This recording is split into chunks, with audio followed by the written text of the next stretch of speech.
रात के 10 बज चुके हैं। मैं हूं आप सभी का अपना शाबिज मलिक और हाजिर हूं आप लोगों के सामने फिर से एक क्राइम की कहानी को लेके, एक क्राइम की घटना को लेके।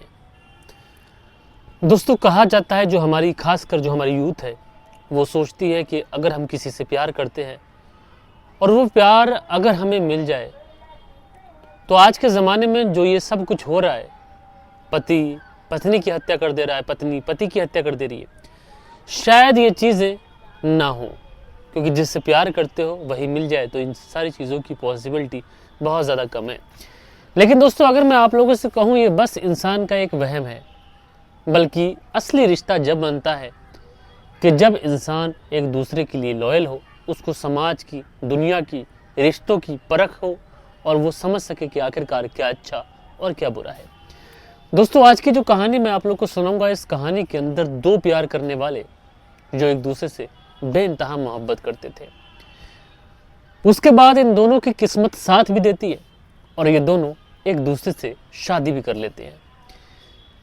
शादी करने के बाद में दोनों एक दूसरे के साथ में अच्छी खासी जिंदगी बिता भी रहे थे, लेकिन उसके बाद भी इन दोनों के प्यार में एक तीसरे शख्स की एंट्री हो जाती है। ज़रा सोचिए दोस्तों कि एक व्यक्ति जो ऑलरेडी किसी के साथ में संबंधों में है, प्रेम संबंधों में है, शादी भी कर लेता है, लेकिन उसके बाद इसी जोड़े में से एक को एक तीसरे शख्स से मोहब्बत हो जाती है। और उसके बाद इस कहानी के अंदर जो होता है दोस्तों, वो सुनने लायक है और इस कहानी से लोगों को बड़ा मैसेज भी मिलेगा। तो आप लोग इस वीडियो को अंत तक ज़रूर देखिएगा। बात करो दोस्तों आज की इस कहानी की, तो आज की इस कहानी की शुरुआत होती है करनाल से, और करनाल में एक गांव लगता है पधाना गांव, और इसी पधाना गांव के अंदर एक व्यक्ति रहा करते हैं जिनका नाम है नरेश कुमार। नरेश कुमार का एक बेटा है जिसका नाम संदीप कुमार है। उम्र उसकी लगभग 28-29 साल के आसपास की हो चुकी थी। लिहाजा जो संदीप कुमार होते हैं काम के सिलसिले में बाहर निकलते हैं और पहुंच जाते हैं हरियाणा के कुरुक्षेत्र, और इसी कुरुक्षेत्र में एक जगह पड़ती है अंसली सिटी। इसी अंसली सिटी में ये रहने लग जाते हैं। लिहाजा वहीं पर ये ड्राइवरी करते हैं, ट्रक चलाते हैं, और उसके बाद में धीरे धीरे समय यूं ही गुजरने लगता है। अच्छे पैसे कमाने लगे थे। जो कुछ पैसे कमाते उन पैसों को घर पे भेज देते, साथ के साथ अपना जो खर्चा था वो भी बहुत अच्छे तरीके से करते। लिहाजा सारी ही चीज़ें बहुत अच्छे तरीके से चल रही थी। लेकिन इसी बीच में संदीप की ज़िंदगी में एक अहम मोड़ आता है। संदीप की मुलाकात होती है एक लड़की से, जिस लड़की का नाम होता है कविता। कविता देखने में बेहद ही खूबसूरत लड़की थी। अब संदीप जब कविता को देखता है तो एकदम से अपना दिल उस पर हार जाता है। उधर जब कविता संदीप को देखती है तो संदीप भी उसे बहुत ज़्यादा पसंद आता है। लिहाजा कविता और संदीप अब दोनों एक दूसरे से अपने अपने दिल की बात कहते हैं।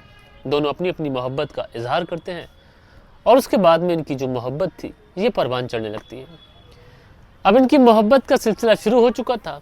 दोनों को एक दूसरे की लत लग चुकी थी, आदत लग चुकी थी। घंटों फ़ोन पे बात किया करते, कभी मिलना मिलाना भी करते।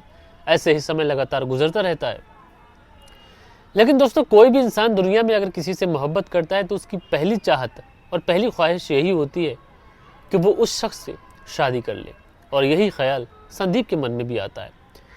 अब संदीप के मन में जब शादी का ख्याल आता है तो उसके बाद में वो कविता से इस बारे में बात करता है। कविता भी शादी के लिए तैयार हो जाती है और उसके बाद में ये दोनों शादी कर लेते हैं। अब कविता और संदीप दोनों शादी कर चुके थे। शादी होने के बाद में ये लोग अंसली सिटी में ही शिफ्ट हो जाते हैं कुरुक्षेत्र में, और वहीं पर रहने लग जाते हैं। लिहाजा इधर जो संदीप के परिवार वाले थे वो भी कहते हैं कि चलो ठीक है, अगर किसी को पसंद करता था तो शादी कर ली, तो इसमें कोई हर्ज वाली बात है नहीं। धीरे धीरे वक्त गुजरने लगता है, एक बेटा हो जाता है, थोड़ा और समय गुजरता है, फिर एक बेटी भी हो जाती है। यानी अगर बात की जाए साल 2025 तक, तो जो संदीप और कविता थे इनको एक बेटा हो चुका था जिसका नाम हिमांशु था। उम्र लगभग उसकी 6 साल के आसपास हो चुकी थी, और एक बेटी थी जिसका नाम पूर्वी था। इसकी उम्र तकरीबन 3 साल के पास हो चुकी थी। ये सारी ही चीज़ें बहुत अच्छे तरीके से चल रही थी। लेकिन इसी बीच में कविता की ज़िंदगी में एक लड़का आता है जिसका नाम होता है दीपक। दीपक जो कि चिट्टू मंदिर के पास बड़ी पीपली का रहने वाला है। अब जब कविता की ज़िंदगी में ये लड़का आता है, धीरे धीरे उससे दोस्ती होती है, प्यार होता है। अब जब कभी भी नरेश कुमार अपने घर से बाहर जाता, इधर जो दीपक था ये कविता से मिलने के लिए उसके घर पहुंच जाता है। इन दोनों का जो प्रेम प्रसंग था ये चलने लगता है। ज़रा सोचिए दोस्तों, कविता ने संदीप के साथ में लव मैरिज की थी, उसके बावजूद भी उसने एक तीसरे शख्स को अपनी ज़िंदगी में आने दिया। अब ये सारी चीज़ें चलने लगती हैं, धीरे धीरे वक्त गुजरने लगता है। लेकिन दोस्तों, एक बड़े बूढ़ों की पुरानी कहावत है कि इश्क और मुश्क ये चीज़ें ऐसी होती हैं कि छुपाए छुप नहीं पाती। और आखिरकार इस बारे में जो संदीप था उसको खबर लग जाती है। संदीप को जब ये पता चलता है कि उसकी पत्नी कविता किसी दीपक नाम के व्यक्ति के साथ में नाजायज़ रिश्तों में है, तो सबसे पहले वो अपनी पत्नी कविता से बात करता है। वो कहता है कि देखो, हमारे 2 बच्चे हैं और तुम जिस रास्ते पर चल पड़ी हो इस रास्ते का कोई मंजिल, कोई मकाम नहीं है।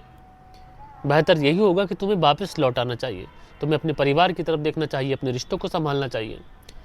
लेकिन जो कविता थी, शायद उसके ऊपर संदीप की किसी भी बात का कोई असर नहीं था। लिहाजा कविता अपने रिश्ते को ऐसे ही कंटिन्यू रखती है। इधर जो संदीप था वो अपने परिवार वालों से इस बारे में बात करता है, परिवार वालों को बताता है कि उसकी पत्नी किसी गैर मर्द के साथ रिश्तों में है।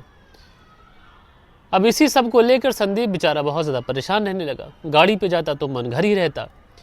इसी तरीके से सारी चीज़ें चल रही थी। लेकिन उसके बाद में एक दिन ऐसा आता है कि सुबह सुबह जो संदीप होता है ये पंखे से झूलता हुआ मिलता है। बात घर तक पहुंचती है, घर वाले आते हैं, मामला पुलिस में पहुंचता है और घर वाले कहते हैं कि दरअसल उसके बेटे ने आत्महत्या नहीं की है, बल्कि उसके बेटे का कत्ल किया गया है। और कत्ल किसी और ने नहीं किया है, बल्कि कविता और दीपक ने किया है। हालांकि दोस्तों, ये सारी चीज़ें अभी जांच का विषय हैं कि इसमें सुसाइड है या फिर कत्ल है। लेकिन अगर सुसाइड भी है तो सुसाइड करने के लिए किसने मजबूर किया? हालांकि इंसान को जल्दबाजी में दिल छोटा कर सुसाइड जैसे रास्ते पर नहीं चलना चाहिए। लेकिन फिर भी इस पूरी घटना के अंदर आप लोग किसे कसूरवार मानते हैं? मुझे आप लोग कमेंट्स करके ज़रूर से ज़रूर बताइएगा। और इस कहानी से एक बड़ा मैसेज ये भी है कि इंसान ये चाहता है कि उसकी शादी प्रेम प्रसंग में हो जाए, जिससे वो प्यार करता है उससे शादी हो जाए, सब कुछ ठीक रहेगा। लेकिन इस कहानी के अंदर आप लोगों ने देखा कि प्यार मोहब्बत वाली शादी भी होती है, उसके बाद भी तीसरा शख्स आता है। यानी ये सब बातें महज एक वहम है कि मोहब्बत से शादी हो जाएगी तो ये चीज़ें नहीं होंगी। ये चीज़ें जब ही नहीं होंगी जब इंसान समझदार बनेगा, वो चीज़ों को समझेगा, बुराई को अच्छाई को समझेगा, वो समझेगा क्या बुरा है क्या अच्छा है, तब जाकर ये चीज़ें नहीं होंगी।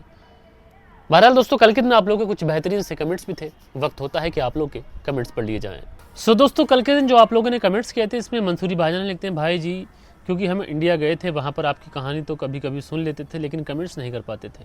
तो मंसूरी भाईजान जी कोई बात नहीं, अब आप कमेंट्स कर रहे हैं, शुक्रिया आपका।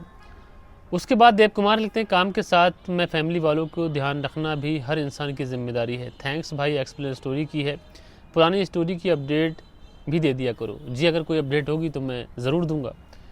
उसके बाद में बनारसी ब्लॉग है लिखते हैं, नाइस वीडियो भाई, तो मेरे भाई शुक्रिया आपका। धीरज सिंह लिखते हैं, भाई को भाई के हाथ में मरवा दिया, यही होती है औरत। जी मेरे भाई, आपने बहुत अच्छी बात कही, शुक्रिया।